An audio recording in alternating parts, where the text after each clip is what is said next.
8 வசனங்களை யாவரும் சேர்ந்து வாசிக்க போகிறோம். புதிய ஏற்பாட்டிலே பக்கம் 241. புதிய ஏற்பாட்டிலே பக்கம் 241. முதல் வசனத்திலிருந்து 8 வசனங்கள் வரை சேர்ந்து வாசிக்கலாம். அன்றியும் சகோதரரே, நான் உங்களுக்கு பிரசங்கித்த சுவிசேஷத்தை மறுபடியும் உங்களுக்கு தெரியப்படுத்துகிறேன். நீங்களும் அதை ஏற்றுக்கொண்டு அதிலே நிலைத்திருக்கிறீர்கள். நான் உங்களுக்கு பிரசங்கித்த பிரகாரமாய் நீங்கள் அதை கைக்கொண்டிருந்தால் அதனாலே நீங்கள் ரட்சிக்கப்படுவீர்கள்.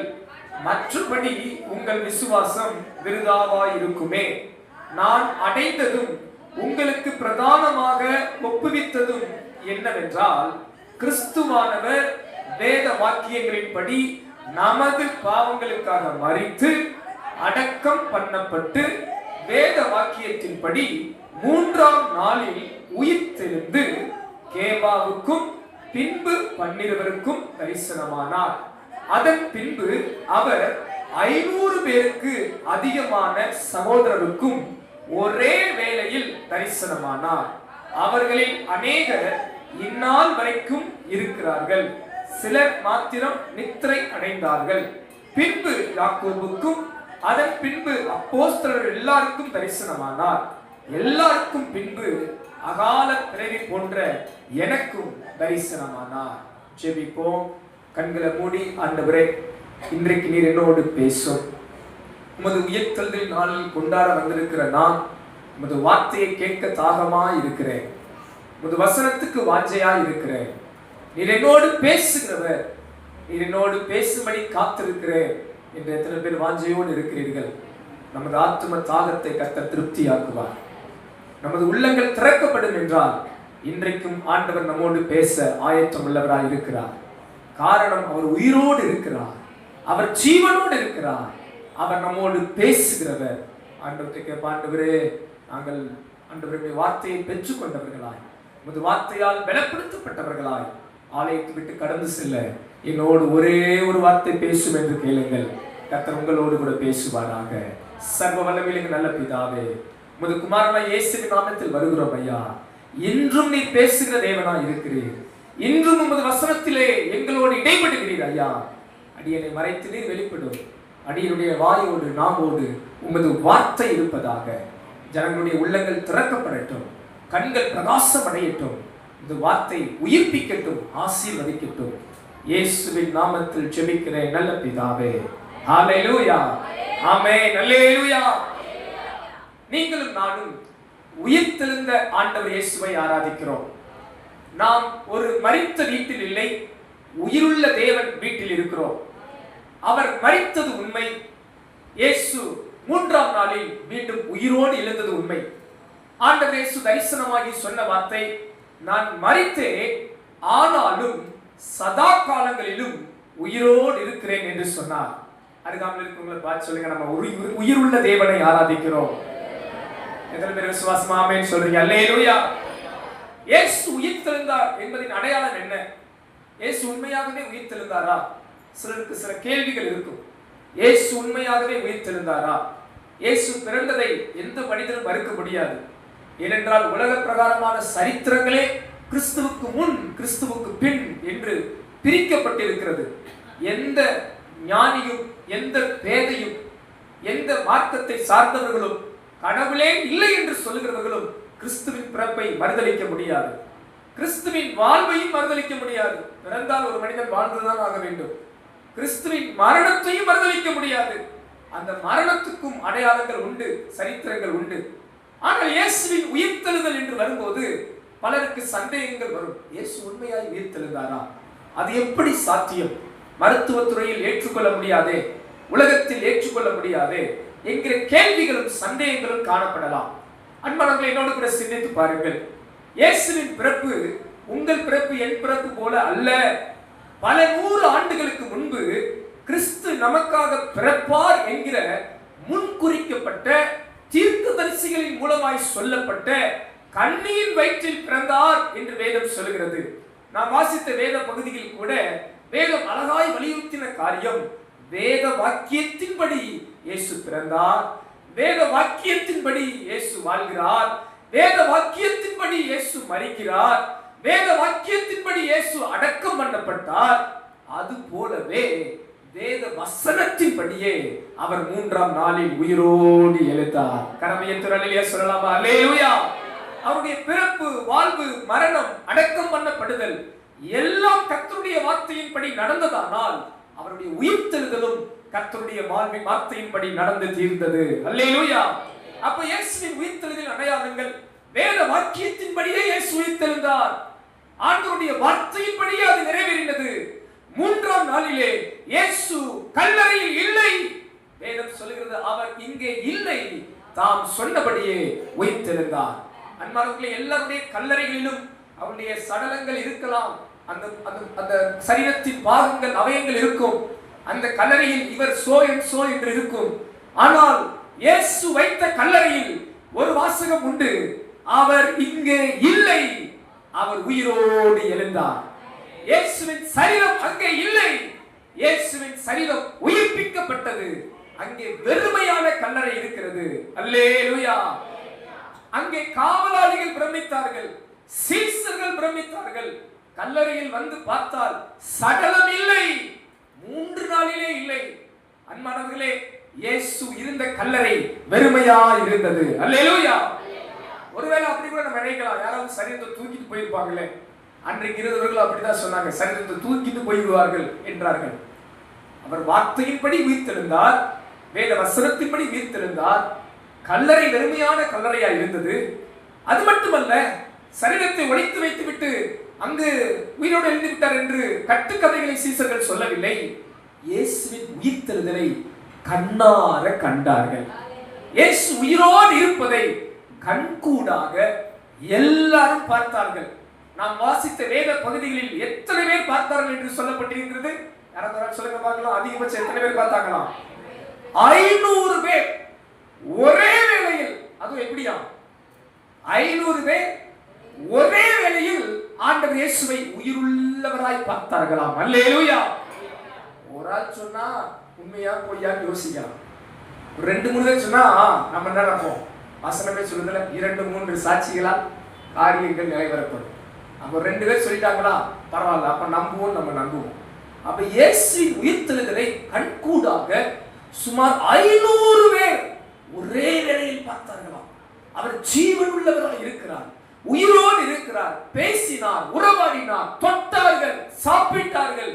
இயேசு உயிரோடு இருந்ததை அநேக கண்கூடாக கண்டார்கள். கரமையேற்றுராமே சொல்லுங்க அல்லேலூயா.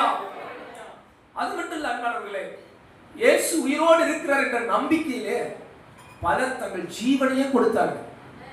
பாருங்க, அன்றைக்கு இருந்த சீசர்கள் இயேசு சாகிறதுக்கு முன்னாடி இயேசுக்கு ஒரு பிரச்சனை வந்தா துண்டக்காரன் துணியக்காரன் ஓடிட்டான். ஏன்னா இயேசுவையே என்ன கொண்டு போறாங்க? சாக கொண்டு போறாங்க. அப்ப நம்மளே என்ன பண்ணிடுவாங்க?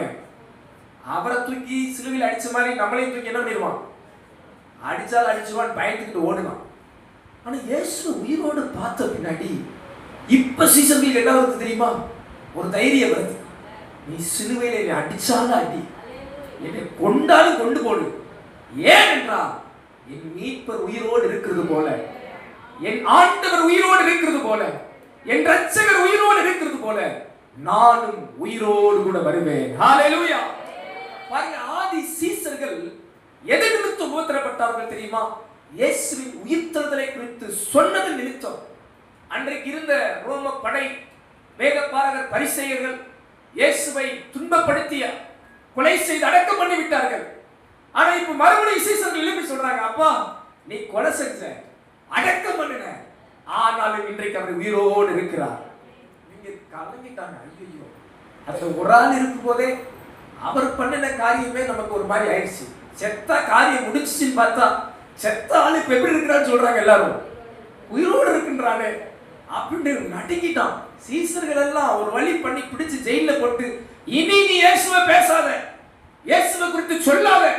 ஆனாலும் பாருங்க, உங்க தைரியமா இயேசு உயிரோடு இருக்கிறாரியா, அதை நாங்க பார்த்திருக்கிறோம், நாங்கள் கண்டோம், தொட்டோம், நாங்கள் அனுபவித்தோம் என்று சாட்சி கூறத்தக்கதாக இயேசுவின் உயிர்த்தெழுதல் இருந்தது. கரங்களை சேர்த்தோட சொல்லலாமா? அல்லேலூயா. எத்தனை எத்தனை உதாரணங்களை சொல்றேன் பாருங்க. சரிங்க பாஸ்டர், அன்னைக்கு 1ஆம் நூற்றாண்டுல சீசர்கள் பார்த்தாங்க, தொட்டாங்க, எல்லாம் சரி. நான் எப்படி பாஸ்டர் நம்புறது? ஆண்டவர் இயேசு இன்றைக்கு உயிரோடு இருப்பதால் தான் இன்றும் ஆண்டவர் அற்புதங்களையும் அடையாளங்களையும் நடப்பித்துக் கொண்டிருக்கிறார். இன்றைக்கு இயேசுவின் நாமத்தில் அற்புதங்கள் நடக்கிறது. இன்றைக்கு இயேசுவின் நாமத்தில் அடையாளங்கள் நடக்கிறது. ஏதோ 2000 ஆண்டுகளுக்கு முன்பு பிறந்தார், மரித்தார் என்கிற ஒரு சாதாரண மனிதனுடைய வாழ்க்கையை நாம் பேசவில்லை. நமது பாவங்களுக்காக மரித்து, நமது பாவங்களுக்காக அடக்கம் பண்ணப்பட்டு, நமது பாவத்துக்காக ஜீவனை தந்து, மீண்டும் உயிரோடு எழுந்து நம்மை நித்தியத்துக்கு சேர்க்கிற ஒரு ஜீவனுள்ள தேவனை நாம் ஆராதித்துக் கொண்டிருக்கிறோம். ஹல்லேலூயா. ஆதலால் அவர் நாமத்தினாலே அற்புதங்கள், அடையாளங்களை ஆண்டவர் அனுதினமும் செய்து கொண்டிருக்கிறார்.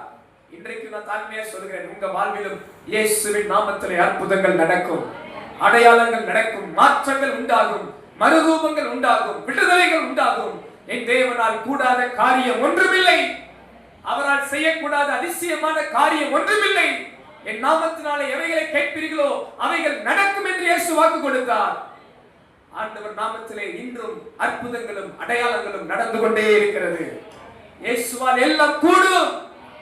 ஒரு சின்ன சாட்சியை சொல்லிட்டு இன்றைய வார்த்தைக்கு நேராக உங்களுக்கு கடந்து செல்ல விரும்புகிறேன். நான் கல்கட்டாவில் வேதாகம கல்லூரி படித்த நாட்களில் எங்களுக்கு ஒரு ஊழிய அலாட் பண்ணின நாட்கள். அப்ப எங்களுக்கு வாரத்தோறும் ஒரு ஊழியத்தை பொறுப்பு கொடுப்பார்கள். நாங்கள் ஒரு சபைக்கு போய் ஊழியம் செய்வோம். ஆனா என் வாழ்நாளில் என் பொறுப்பை மட்டும் நான் செஞ்சதா எனக்கு சரித்திரம் இல்லை. என் ஒடுக்கப்பட்ட பொறுப்பை காட்டிலும் எக்ஸ்ட்ரா நான் செய்வது உண்டு. எனக்கு ஊழிய பொறுப்பு ஞாயிற்றுக்கிழமை மட்டும்தான். ஆனால் நானும் என் ஃப்ரெண்ட்ஸும் சும்மா இருக்க முடியாமல் என்ன பண்ணோம்னா, சனிக்கிழமை ஒரு ஊழியத்தை துவங்கணும். எங்கள் காலேஜுக்கு ஆப்போசிட் இருக்கிற கிராமத்துக்கு நாங்கள் சுவிசேஷ ஊழியம் போவோம், சண்டே கிளாஸ் நடத்துவோம். வாரத்தோறும் 2 மணி நேரம் 3 மணி நேரம் நடந்து ஊழியம் போவோம். 10 ரூபா அந்த பஸ்ஸுக்கு காசு இருக்காது. அதனால் 3/4 மணி நேரம் நடக்கணும்.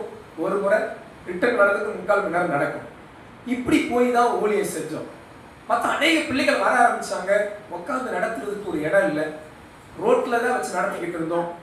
அப்புறம் நினச்சோம், நாங்கள் ஒரு 20 ரூபா எல்லாத்தையும் கலெக்ட் பண்ணி ஒரு 500 ரூபாய்க்கு ஒரு சின்ன வீடு வாடகைக்கு எடுத்து, சொல்கிறது 10 வருஷத்துக்கு முன்னாடி, 12, 13, 14 வருஷத்துக்கு முன்னாடி 10 ரூபா 20 ரூபா கலெக்ட் பண்ணி 500 ரூபாய்க்கு ஒரு 10க்கு 10 ஒரு சின்ன ரூமை வாடகைக்கு எடுத்து அங்கே ஒரு 15-20 பிள்ளைகளை வச்சு சண்டே கிளாஸ் நடத்தி கொண்டிருந்தோம்.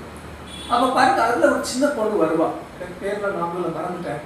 அப்போ நாங்கள் அந்த பிள்ளைகளுக்கு ஆண்டவரை பற்றி சொல்லுவோம். ஆண்டவர் இயேசுவை குறித்தும் அவருடைய வார்த்தையால் நடக்கிற அற்புதத்தை குறித்து சொல்லுவோம். ஒரு நாள் நாங்கள் டீச் பண்ணும்போது சொன்னேன், இயேசுவின் நாமத்தில் அற்புதம் நடக்கும், நீங்கள் விசுவாசத்தோடு ஜெபம் பண்ணா அதிசயம் நடக்கும், விடுதலை வந்துடும், ஆண்டவர் சுகம் கொடுப்பான்னு சொன்னேன். அந்த பிள்ளை கேட்டு உள்வாங்கி கொண்டா. சின்ன பொண்ணு. அந்த பொண்ணு என்ன பண்ணான்னா, அவங்க அப்பாவுக்கு போய், அவங்க அப்பாவுடைய விரல் இப்படி மடங்கி இருக்குமா, அந்த விரல் நீண்டே வராதான், நீட்ட முடியாதான், ஏதோ ஒரு நோயா ஏதோ பிரச்சனையான்னு தெரியல, இப்படி மடங்கி இருக்கிற அந்த விரல். இந்த பொண்ணு இயேசுவின் நாமத்தில் அற்புதம் நடக்கும் அப்படின்னு கேட்டதை உள்வாங்கிக்கிட்டு நேரம் அவங்க வீட்டுக்கு போய் அவங்க அப்பா கையை பிடிச்சு, அப்பா ஏசுப்பா சுகம் கொடுப்பாராம்ப்பா, இயேசுவின் நாமத்தில் அற்புதம் நடக்குமா, இந்த விரலை காமிங்க, நம்ம ஜோம் பண்ணுவோம், ஏசுப்பா சுகம் ஆக்கிடுவாருண்டு. நாங்கள் போகலை, எந்த பாஸ்டரும் போகலை, பைபிள் காலேஜ் தான் படிக்கிறோம், நாங்கள் கூட போய் அந்த அப்பாவை பார்க்கல. இந்த பொண்ணு கேட்டுட்டு போய் அந்த கையை பிடிச்சு, ஏசப்பா எங்க அப்பாவோட விரலை சுகமாக்குங்க ஏசப்பான்னு சொன்னாங்க. நீங்களும் நானும் பிரமிக்கிறோம். நானே பிரமிச்சேன். அந்த பொண்ணு என்கிட்ட சொல்லும்போது, என்னம்மா உண்மைதான் சொல்றியான்னு கேட்டேன். அந்த பொண்ணு சொன்னா, அங்கிள் அண்ணா நான் ஜோம் பண்ணி முடிக்கிறேன், எங்க ஏசுப்பா எங்க அப்பாவோட விரலை நீட்ட வச்சுட்டேன். நான் மறுபடியும் கேட்டேன். அந்த பொண்ணுக்கு கூட விசுவாசம் இருக்கு. சில நேரம் யாருக்கு விசுவாசம் எல்லாம் போயிருது. உண்மைதான் சொல்றியாமா? ஆமாக்கள், நான் ஜோம் பண்ணேன், ஏசப்பா எங்க அப்பாவோட விரலை நீட்டி வச்சுட்டான். இப்ப சொல்றது கையை வைத்து அல்லேலூயா. அந்த பொண்ணு ஏசப்பாவை பார்க்கல. அந்த பொண்ணு ஏசப்பாவை ஜீவனோடு இருக்கிறாரா உயிரோடு இருக்கிறாரா யார் எதுன்னு தெரியல. ஆனா அன்றைக்கு என்றோ ஒரு 2000 ஆண்டுகளுக்கு முன்பு பிறந்த இயேசு, வாழ்ந்த இயேசு நமக்காக மரித்து அடக்கம் பண்ணப்பட்டார். உலகத்தில் இயேசு மரித்து விட்டார். உலகத்தில் அநேகர் மகான்கள் ஒருவர் இயேசு என்று சொல்லுவார்கள். ஆனால் அப்படிப்பட்டவர் அல்ல.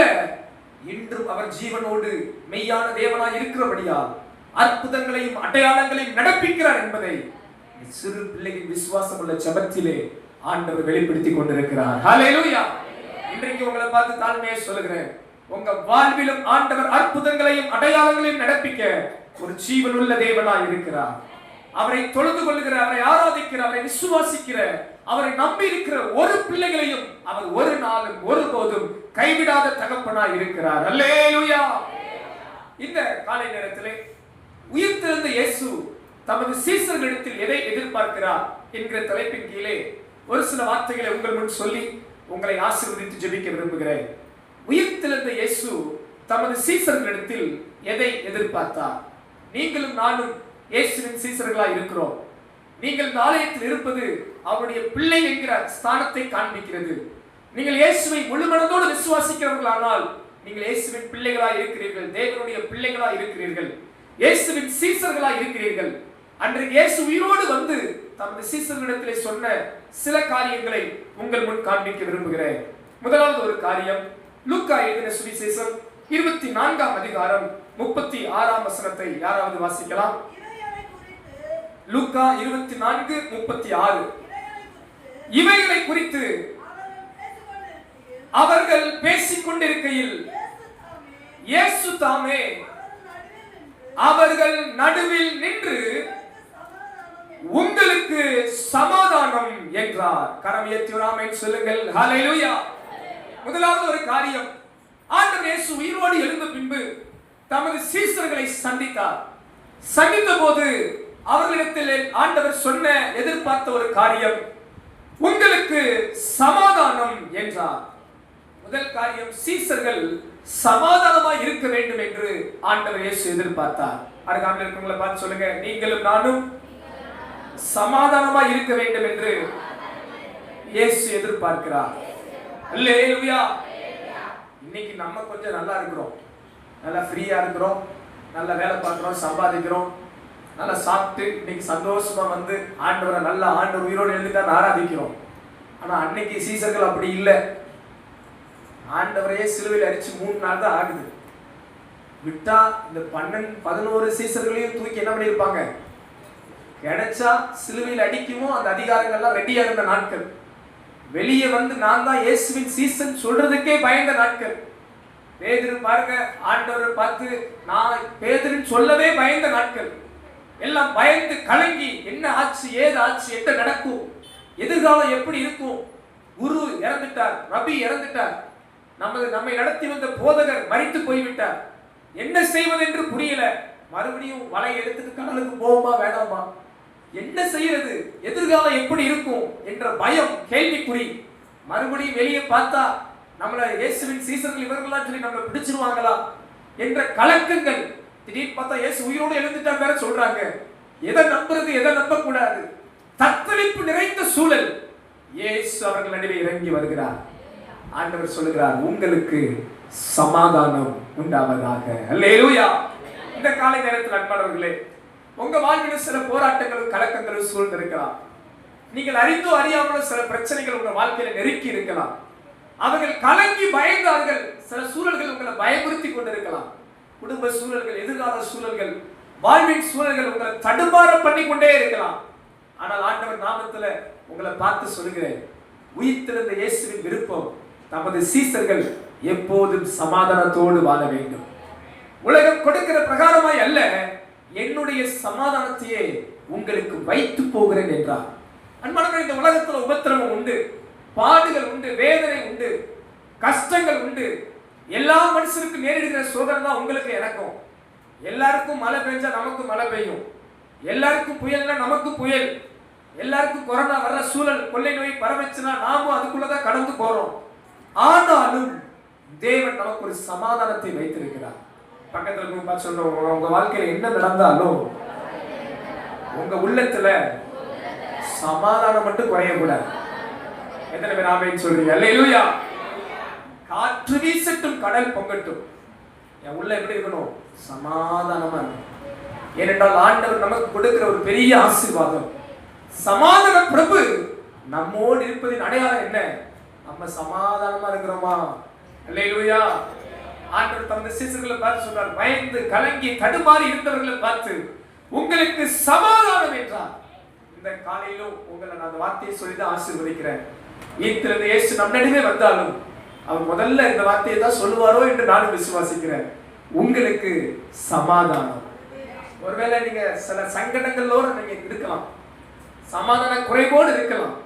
ஆனா அந்த வார்த்தையின் ஆசீர்வாதத்தை பெற்றுக்கொள்ளுங்க. இயேசு என்னை சமாதானத்தால் ஆசீர்வதிக்கிறார், என் வாழ்க்கையை சமாதானத்தால் ஆசீர்வதிக்கிறார்.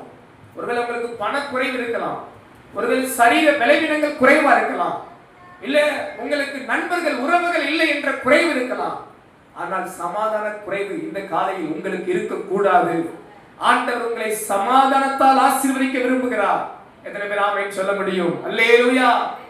உங்களுக்கு சமாதானம்.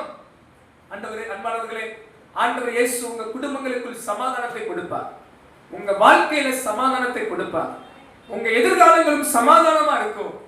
சமாதானத்தின் தேவன் உங்களை ஒரு நாளும் ஒருபோதும் கைவிட மாட்டார். ஹல்லேலூயா. ஒருவேளை நீங்க குறைவோடு இருந்தா இன்னைக்கு ஒரு ஜெபம் பண்ணுங்க. சமாதானத்தின் தேவனே, என் வாழ்க்கையை நீங்க என்ன ஆக்குங்கப்பா, சமாதானத்தை தாங்க. ஆண்டவர் உங்க உள்ளத்தை சமாதானத்தால் நிறைப்பார், தத்தளிப்புகளை மாற பண்ணுவார், கலக்கங்களை மாற பண்ணுவார், கண்ணீரை மாற பண்ணுவார், உங்களுக்கு இருக்கிற எதிர்மறையான சூழல்களை மாற பண்ணுவார்.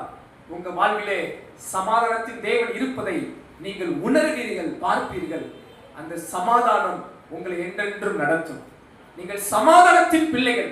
உங்க வீட்டிலேயே நீங்க சமாதானமா இருக்கணும், வேலை ஸ்தலங்களிலும் சமாதானமா இருக்கணும், சபையிலும் உங்களுக்குள்ள சமாதானம் இருக்கணும். நாம சண்டையின் பிள்ளைகள் அல்ல, நாம் பிரச்சனைக்குரியவர்கள் அல்ல. We are not the problem makers, we are the peace maker. நாம் பிரச்சனைகளை உண்டாக்குகிறவர்கள் அல்ல, நாம் சமாதானத்தை உண்டு பண்ணுகிறவர்கள். பக்கத்துல பார்த்து சிரிச்சுக்கிட்டே சொல்லுங்க பார்க்கலாம், நம்ம பிரச்சனைக்குரிய ஆளு அல்ல, நம்ம சமாதானத்தின் பிள்ளைகள். எத்தனை பேர் ஆமென் சொல்றீங்க? இந்த ஆளா கொஞ்சம் டேஞ்சர் நம்மளை பார்த்து சொல்லக்கூடாது. இவங்களா, ஐயோ இவங்கள மாதிரில இருக்கணும். ரெண்டுக்கு வித்தியாசம் இருக்கு. சிலரை பார்த்தா என்ன பண்ணுவாங்க, ஐயோ இந்த ஆளு கொஞ்சம் டேஞ்சர். இந்த ஆள்கிட்ட போய் பேசினாவே என்ன வந்துடும், சண்டை வந்துடும். காரணமே தேவையில்ல, போய் பிந்தி பேசினாவே என்ன வந்துடும், சண்டை வந்துடும். அப்படிப்பட்ட ஆளை நம்ம இருக்கக்கூடாது. சண்டையோடு வர்ற ஆளை எப்படி ஆக்கி அனுப்பிடணும், சமாதானமா அப்படி கட்டி பிடிச்சு சோத்திரம். அவங்க அப்பா சண்டையோடலாம் வந்தவங்க எப்படி ஆக்கிடணும், ஃப்ரெண்ட்ஸா மாற்றி கையை பிடிச்சு கட்டி பிடிச்சு, ஒன்றும் இல்லை பிரதர், ஒன்றும் இல்லை சிஸ்டர், உங்களை நான் ரொம்ப நேசிக்கிறேன்னு சொல்லி பாருங்க. ஆண்டவர் நல்ல சமாதானத்தை கொடுத்துடுவார். சமாதானத்தால் கர்த்தர் நம்மை நிறைத்து ஆசீர்வதிப்பாராக. இந்த காலையில் ஆண்டவர் இயேசுவின் எதிர்பார்ப்பு விருப்பம், தமது சீசர்கள் சமாதானத்தோடு இருக்க வேண்டும். கலக்கத்தோடு அல்ல, தத்தளிப்போடு அல்ல, பயங்களோடு அல்ல, தடுமாற்றத்தோடு அல்ல. சமாதானத்தின் தேவன் உங்களோடு கூட இருக்கிறபடியால் உங்களுக்கு சமாதானம் என்று கர்த்தர் சொல்கிறார். அல்லேலூயா. இரண்டாவது ஒரு காரியம், உயிர்த்தெழுந்த இயேசு தமது சீசர்களிடத்திலே எதிர்பார்க்கிற காரியம். லூக்கா எழுதின சுவிசேஷம் 24ஆம் அதிகாரம் 25ஆம் வசனத்திலிருந்து நாம் வாசிக்கலாம். அப்பொழுது அவர் அவர்களை நோக்கி, தீர்க்கதரிசிகள் சொன்ன யாவையும் விசுவாசிக்கிறதற்கு புத்தி இல்லாத மந்த இருதயம் உள்ளவர்களே. வாசிங்க 26 27. கிறிஸ்து இவ்விதமாய் பாடுபடவும் தமது மகிமையில் பிரவேசிக்கவும் வேண்டியதில்லையா என்று சொல்லி மோசே முதலிய சகல தீர்க்கதரிசிகளும் எழுதின வேத வாக்கியங்கள் எல்லாவற்றிலும் தம்மை குறித்து சொல்லியவைகளை அவர்களுக்கு விவரித்து காண்பித்தார். ஆமென் சொல்லலாமா? ஆமென், ஹல்லேலூயா. இரண்டாவது காரியம் பாருங்கள் அன்பானவர்களே, ஆண்டவர் இயேசு உயிரோடு எழுந்து விட்டார். முதலில் நான் சொன்னது போல எல்லா சீசர்களும் தத்தளிப்பு, கலக்கம், போராட்டத்தில் இருந்தபோது அவர்களுக்கு சமாதானத்தை ஆண்டவர் சொன்னார். இப்போது ஒரு 2 சீசர்கள் எம்மாவூர் போய் கொண்டிருக்கிறார்கள். அப்படி அவர்கள் நடந்து போகும்போது அவர்களுக்குள்ள ஒரு கலக்கம், ஐயோ இயேசு மரித்து போய்விட்டாரே, ஒரு நல்ல ஆண்டவர் மரித்து போய்விட்டாரே, இவர்தான் மேசியா என்று நாங்கள் நினைத்துக் கொண்டிருந்தோமே என்று பேசிக் கொண்டிருந்த போது இயேசு அவர்களோடு கூட வருகிறார். 2 பேர் கூட வர்ற. அப்ப இவர் இயேசு ஒன்று தெரியாதவர் போல இருக்கிறார். என்னாச்சு, என்ன பிரச்சனை உங்களுக்கு என்று சொல்லும்போது 2 பேரும், நீங்க அந்நியரா, இங்க நடந்ததெல்லாம் உங்களுக்கு தெரியாதா, எருசலேமில் என்ன நடந்துச்சுன்னு உங்களுக்கு தெரியாதா, நசரேயனாகிய இயேசுவை கொலை பண்ணி விட்டார்கள். அவர் மரித்து போனார், அடக்கம் பண்ணப்பட்டார்.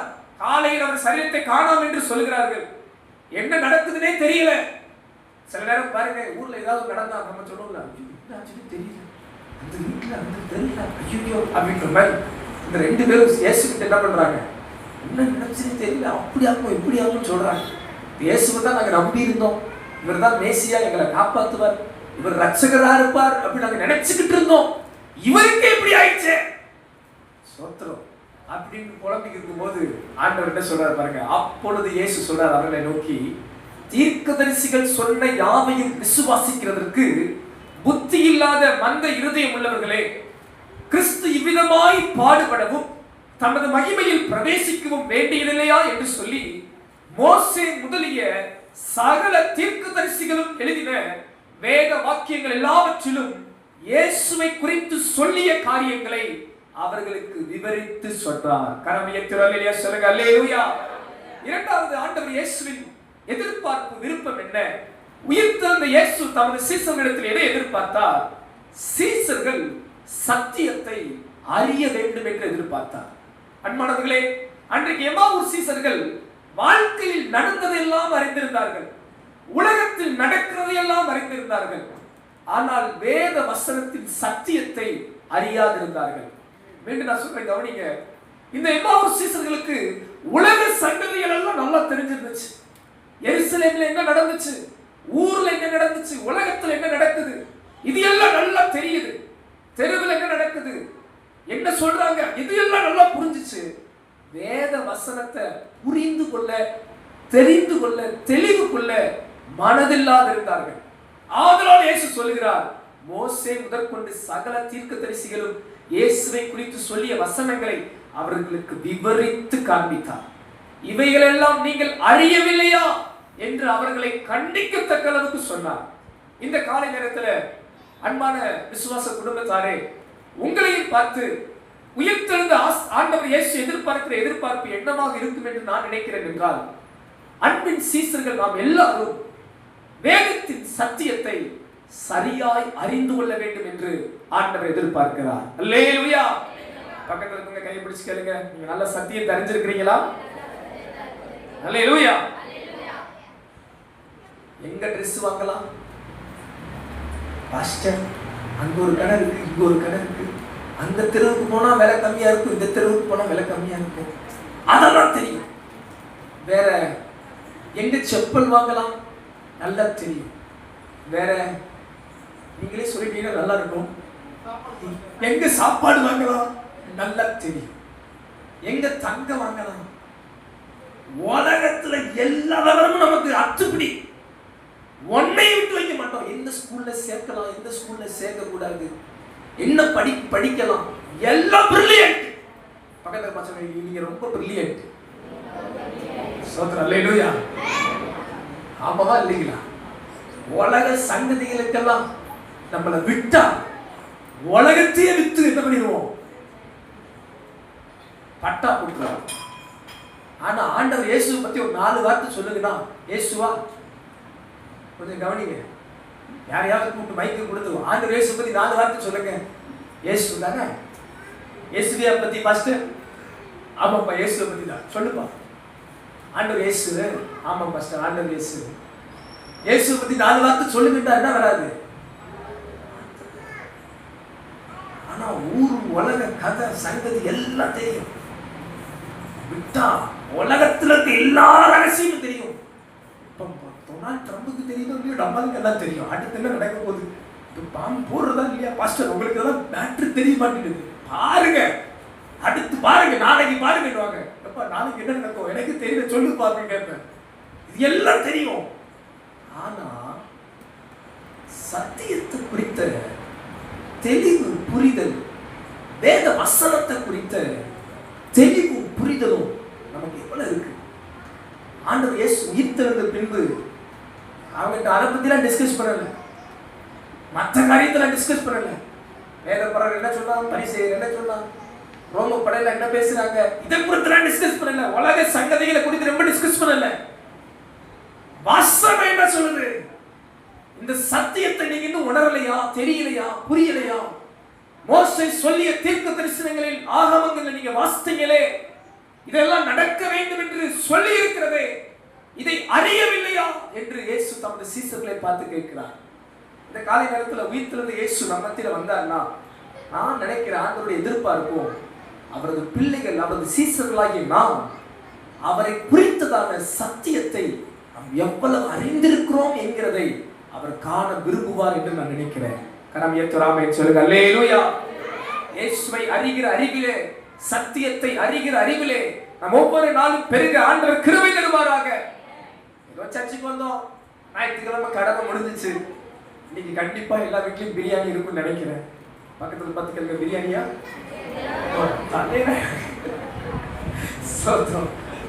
கர்த்தர் நல்லவர்.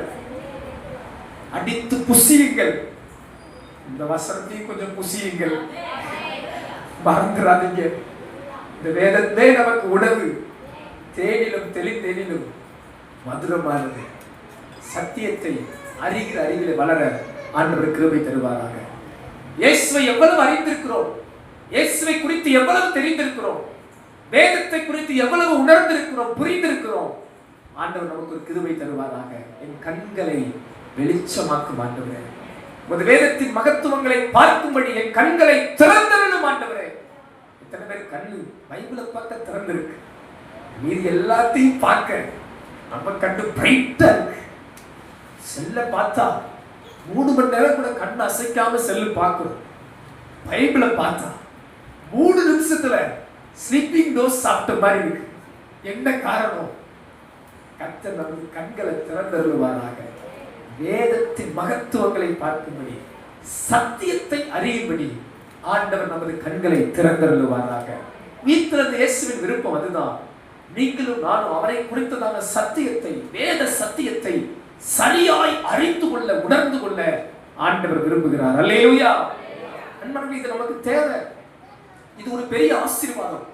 நீங்க சத்தியத்தை அறிகிறது ஒரு பெரிய ஆசீர்வாதம். சத்தியத்தை வாங்கு, விற்காதே என்று வசனம் சொல்லுகிறது. ஏனென்றால் அவருடைய வசனம் நம் கால்களுக்கு தீபம், நம் பாதைக்கு வெளிச்சம்.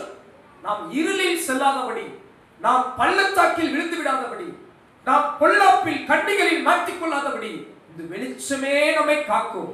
இந்த வசனமே நமக்கு வழி காட்டும். நான் உனக்கு போதித்து நீ நடக்க வேண்டிய வழியை உனக்கு காட்டுவேன், உண்மையில் என் கண் வைத்து உனக்கு ஆலோசனை சொல்லுவேன் என்று கர்த்தர் சொல்லியிருக்கிறார். அப்ப அவரது சத்தியத்தை நம்ம அறியும் போது நாம் சரியான பாதையில் நடப்போம். ஒருவேளை சிந்தித்து பாருங்கள் அன்பானவர்களே, இயேசுவின் சீசர்களுக்கெல்லாம் இந்த வேத வசனம் நினைப்பூட்டுதலா இருந்து 3ஆம் நாளில் இயேசு உயிரோடு வரப்போகிறார் என்ற நம்பிக்கை இருந்தா எல்லாம் நம்மள மாதிரி கூடி உட்கார்ந்து கையை தட்டி உயிர் தெழுந்தாரே அல்லேலூயா பாடப்பட்டீங்களே. நம்மளாம் ஆதி சீசன் மாதிரி நம்மளும் இருக்கிறோம். அப்படி தெளிவு இருந்துச்சுன்னா நம்மளாம் எப்படி இருந்திருப்போம்? உயிர் தெழுந்தாரே அல்லேலூயா ஜெயித்தெழுந்தாரே இப்படி பாடிக்கிட்டே இருந்திருக்கும் போது ஏன் சொல்லுவார், உங்களுக்கு சர்ப்ரைஸே இருக்காது. அல்லேலூயா அல்லேலூயா ஆர்ப்பரிச்சிருப்பாங்க. ஏன்னா வசனம் தெரிஞ்சிருந்தா இப்படி இருக்கும்.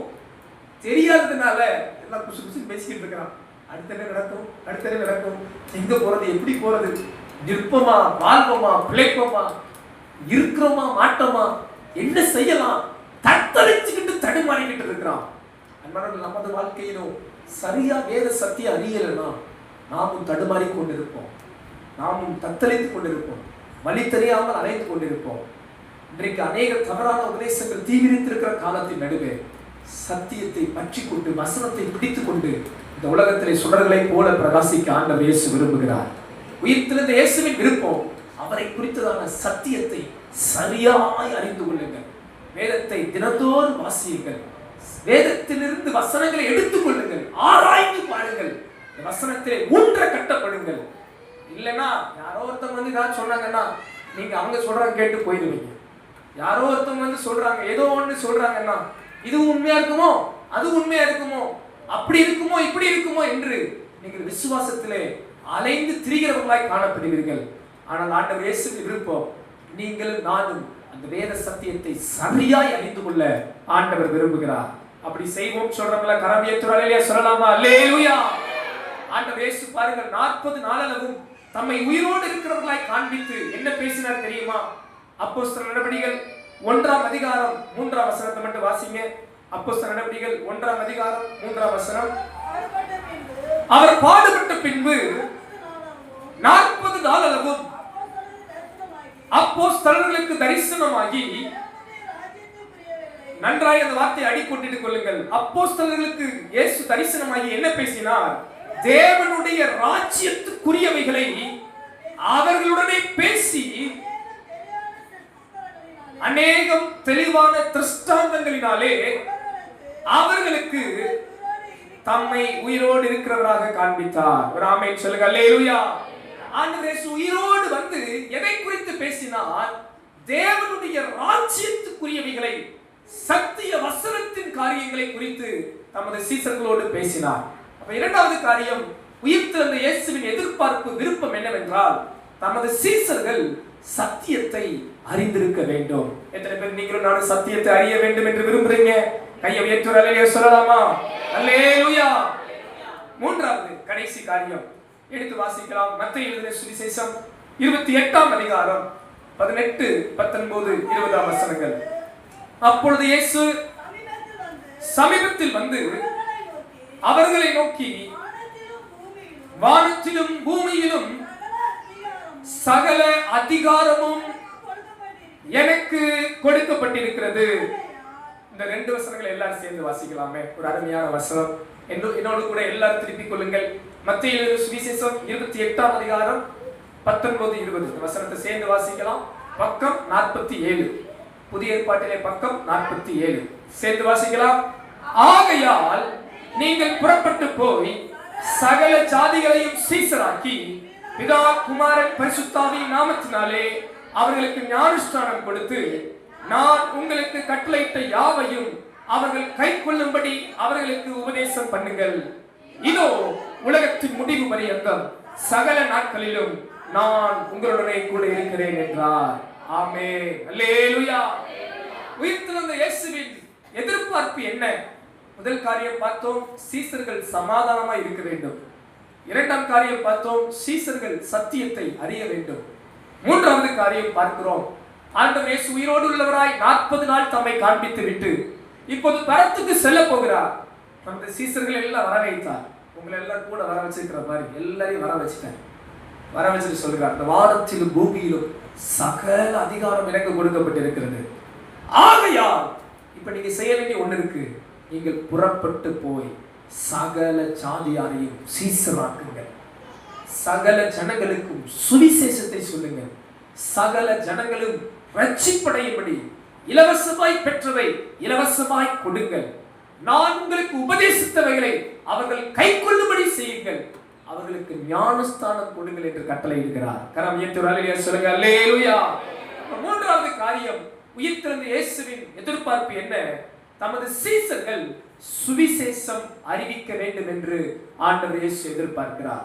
அன்பான விசுவாச குடும்பத்தாரே, கர்த்தர் நம்மை ரட்சித்ததுக்காக ஆண்டவரை துதிப்போம், ஸ்தோத்திரம் பண்ணுவோம்.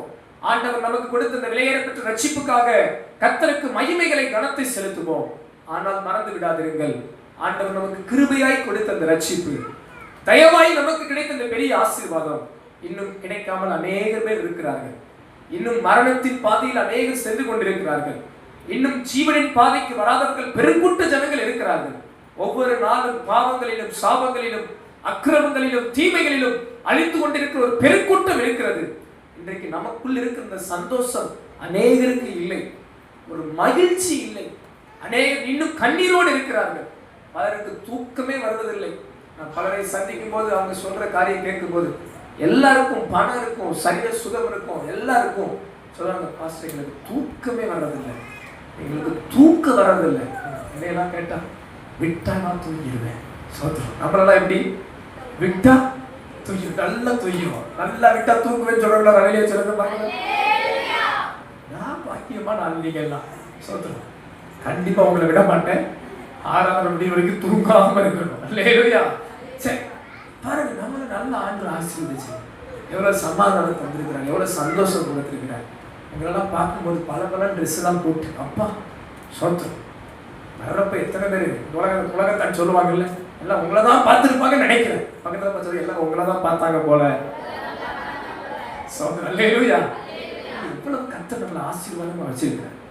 எவ்வளவு ரட்சிப்பை தந்திருக்கிறார், பாவ மன்னிப்பு நிச்சயத்தை கொடுத்திருக்கிறார். இந்த நிச்சயம் சொல்ல முடியுமா? வெளியிருக்கிற ஜனங்கள் சொல்ல முடியுமா? ஒரு முறை ஒரு நாள் நான் சுவிசேஷ ஊழியத்துக்கு போன போது ஒரு அம்மா கூட ரொம்ப நேரம் பேசிக்கிட்டு இருந்தேன். அந்த அம்மாட்ட நான் பேசும்போது அந்த அம்மாட்ட கேட்டேன், என்னம்மா பரலோகம் போவீங்களா? ஏன்னா அந்த அம்மாவுக்கு சொர்க்கம் நரகம் தெரிஞ்சிருச்சு. நான் ரொம்ப நேரம் பேசினேன். எல்லாம் பேசும்போது அவங்களும் சொன்னாங்க, ஆமா யா சொர்க்கம் இருக்கு, நரகம் இருக்கு, போவோம் போக மாட்டோம், அதை குறித்தெல்லாம் பேசிக்கிட்டே இருக்கும்போது அந்த அம்மாட்ட கேட்டேன், என்னம்மா சொர்க்கம் போயிருவீங்களா? எங்கேயா போறது, நம்ம கொஞ்சம் நெஞ்சம் பாவமா செஞ்சோம், சொர்க்கம் எப்படி போவோம் அப்படின்னாங்க. என்னது, நம்ம எங்கேயா போறது? நம்ம என்ன பண்ணோம், என்ன பாவம் செஞ்சிருக்கிறோம்? கொஞ்சமா பாவம் செஞ்சிருக்கிறோம். நம்ம செஞ்ச பாவத்துக்கு எங்க சொர்க்கம் போறதுன்னாங்க. ஆமாமா, உண்மைதான். நம்ம செஞ்ச பாவத்தால சொர்க்கம் போக முடியாது. இயேசு செஞ்ச பரிகாரத்தை விசுவாசிச்சா எங்க போயிடலாம்? எத்தனை பேருக்கு புரிஞ்சிச்சு? ஒரு இல்லையா சொல்லுங்க பார்க்கலாம். நம்ம செஞ்ச பாவத்தால எங்க போக முடியல, அது சொர்க்கம் போக முடியாது. ஆண்டவர் நமக்கு பாவங்களை பரிகரித்தார், சிலுவையில் சுமந்தார், மீண்டும் மரணத்தை ஜெயித்தார், இந்த உயிருள்ளவராய் இருக்கிறார். ஹல்லேலூயா! நிச்சயம் நமக்கு இருக்கு பாருங்களேன். ஹல்லேலூயா! எத்தனை பேர் இன்னைக்கு நான் செத்தாலும் பரலோகம் போவேன் நம்புறீங்க? ஹல்லேலூயா! இன்னைக்கு நான் மரித்தாலும் நித்தியத்துக்கு போகிறேன் நம்பிக்கை உள்ளவங்களை கையை வைத்து சத்தம் வரலையே சொல்லலாமா? இதே வார்த்தையை உலகத்தாண்ட கேளுங்க, அடிச்சுருவான். என்ன நான் 100 வருஷம் வாழலான்னு இருக்கிறேன், இன்னைக்கு என்னைய சாக வைக்க நினைக்கிறீங்களோ அப்படின்ட்டுவான். அப்படி கேட்டா அப்படி சொல்லிட்டு யோசிப்பான், ஐயா இன்னைக்கு சாகுறதா, செத்த எங்க போறது தெரியலையே அப்படின்னு கலங்குவான்.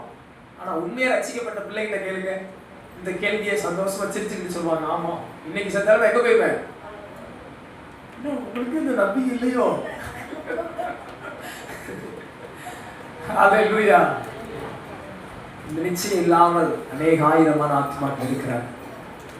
ஆண்டவர் இயேசு உயிர்த்திருந்த ஆண்டவர் இயேசுவின் விருப்பம், தமது சீசர்கள் புறப்பட்டு போய் சகல ஜாதியாரையும் சீசராக்க வேண்டும், சுவிசேஷத்தை சொல்ல வேண்டும், கிறிஸ்துவை பிரசங்கிக்க வேண்டும், ஆண்டவருடைய அன்புக்குள் அநேகரை நடத்த வேண்டும், ஆண்டவர் போதித்த வசனங்களை அவர்களுக்கு சொல்ல வேண்டும். இந்த எதிர்பார்ப்பை ஆண்டவர் நம்மிடத்தில் எதிர்பார்க்கிறார். இன்றைக்கு இயேசு உயிர்த்தெழுந்தார் என்று கொண்டாடுகிறோம். இந்த 3 காரியங்களை உங்களுக்கு ஆண்டவர் ஆசீர்வாதமாகவே தருகிறார். உங்கள் வாழ்வில் சமாதானத்தை ஆசீர்வாதமாகவே கொடுக்கிறார். நீங்களும் நானும் சத்திய வசனத்தை பற்றி கொண்டு ஆசீர்வாதமாக இருக்க வேண்டும் என்று எதிர்பார்க்கிறார். நீங்களும் நானும் கர்த்தருக்காக ஊழியம் செய்து அவரது சித்தத்தை நிறைவேற்றுவதும் ஒரு பெரிய ஆசீர்வாதம். இந்த ஆசீர்வாதத்தின் பிள்ளைகளாகவே இருக்க ஆண்டவர் எதிர்பார்க்கிறார். தமது சீசர்கள் சமாதானமா இருக்க வேண்டும், தமது சீசர்கள் சத்தியத்தை அறிய வேண்டும், தமது சீசர்கள் சுவிசேஷம் சொல்ல வேண்டும். இப்படி நீங்கள் இருக்கும்போது ஆண்டவர் தமது சீசர்களுக்கு வாக்கு கொடுத்துதான் பரலோகம் போனார். என்ன வாக்கு கொடுத்தா தெரியுமா? இதோ உலகத்தின் முடிவு பரியந்தம் சகல நாட்களிலும் நான் உங்களுடனே கூட இருக்கிறேன். ஹல்லேலூயா! பக்கத்துல பார்த்து சொல்லுங்க, உயிர்த்தெழுந்த இயேசு உங்க கூட தான் இருக்கிறார். ஹல்லேலூயா! உயிர்த்தெழுந்த இயேசு உங்களோடும் என்னோடும் நம்மோடும் இருக்கிறார். அதனால நமக்கு ஒரு நம்பிக்கை உண்டு. சமாதானத்தை காத்துக் கொள்ளுவோம், சத்தியத்தில் நிலைத்திருப்போம், சுவிசேஷம் சொல்லுவோம். இயேசு உங்களோடு கூடவே இருக்கிறார். உங்க வாழ்க்கையில எந்த போராட்டங்கள் வரட்டும், பிரச்சனைகள் வரட்டும், ஆண்டவர் இயேசு இருக்கும்போது என்ன கவலை, அவர் என்னோடு இருக்கும்போது என்ன குறைவு, அவர் என்னோடு இருக்கும்போது நான் ஏன் கலங்க வேண்டும்? என் மீட்பர் உயிரோடு இருக்கிறார், தொடர்ந்து முன்னேறுவேன். ஜெய கிறிஸ்து என்னோடு இருக்கிறார், ஜெயமாய் வாழ்வேன். அவர் வெற்றி சிறந்தது போல என்னையும் வெற்றி சிறக்க பண்ணுவார். அல்லேலூயா!